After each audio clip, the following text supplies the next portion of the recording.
নামাজে সালাম ফিরিয়ে মা বোনেরা আল্লাহর তিনটি নাম 7 বার পড়ুন, আপনার রিজিকে কোনো অভাব হবে না। আল্লাহ পাক রব্বুল আলামিন আপনাকে সম্পদশালী বানিয়ে দিবেন। ওই সংসারের ভিতরে আল্লাহ পাক রব্বুল আলামিন টাকা পয়সা দান করবেন। একটা কাঁচামরিচের জন্য কারো কাছে হাত পাততে হবে না। প্রত্যেকটা মা বোনরাই চান যাতে করে আপনার সংসারের ভিতরে শান্তি আসুক, আপনার সংসারের ভিতরে বরকত আসুক। তবে আল্লাহ তাআলার গুণবাচক নাম করে যদি দোয়া করা হয়, এই দোয়া কিন্তু আল্লাহ কবুল করেন। এটা আমরা অনেকেই জানি না। পবিত্র কুরআনুল কারীম খুলেন, আল্লাহ নিজে বলে দিয়েছেন 9 নম্বর পারা 13 নম্বর পৃষ্ঠার 4 নম্বর লাইন সূরা আরাফের 180 নম্বর আয়াতে আল্লাহ বলছেন, ওয়ালিল্লাহিল আসমাউল হুসনা ফাদউহু বিহা। আল্লাহ তাআলার গুণবাচক কিছু নাম রয়েছে, এই নাম করে দোয়া করলে আল্লাহ পাক রব্বুল আলামিন সাথে সাথে সেই দোয়াগুলো কবুল করে নেন। সুতরাং আমরা এই গুণবাচক নামের ভিতরে 3টি গুণবাচক নাম রয়েছে। নাম্বার 1, 1 নাম্বার হচ্ছে ইয়া রাজ্জাক। আপনি নামাজে সালাম ফিরানোর পরেই এই নামটা 7 বার পড়বেন, ইয়া রাজ্জাক, অর্থাৎ হে রিজিক দাতা, যিনি আমাদেরকে রিজিক দেন। এটা 7 বার পড়লে আল্লাহ পাক রব্বুল আলামিন আপনার রিজিকের ভিতরে বরকত দিয়ে দিবেন। রিজিকের জন্য আপনাকে কারো কাছে ছুটতে হবে না। দ্বিতীয় নাম্বার হচ্ছে ইয়া সমাদু।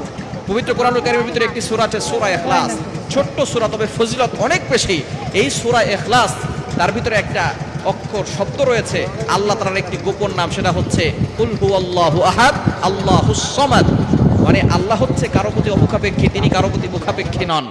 এই ইয়া সমাদু, এটা যদি আপনি পড়তে পারেন, আল্লাহ পাক রব্বুল আলামিন আপনাকে কারো প্রতি মুখাপেক্ষী বানাবেন না।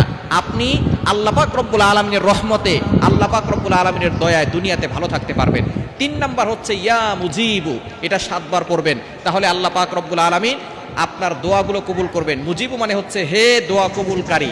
সুতরাং আপনি এই 3টি আল্লাহ তাআলার গুণবাচক নাম, ইয়া রাজ্জাকু, ইয়া সমাদু, ইয়া মুজিবু, নামাজের পরে সালাম ফিরিয়ে অন্যান্য আমল করার পাশাপাশি আমলটা 7 বার করে এই নামগুলো পড়বেন।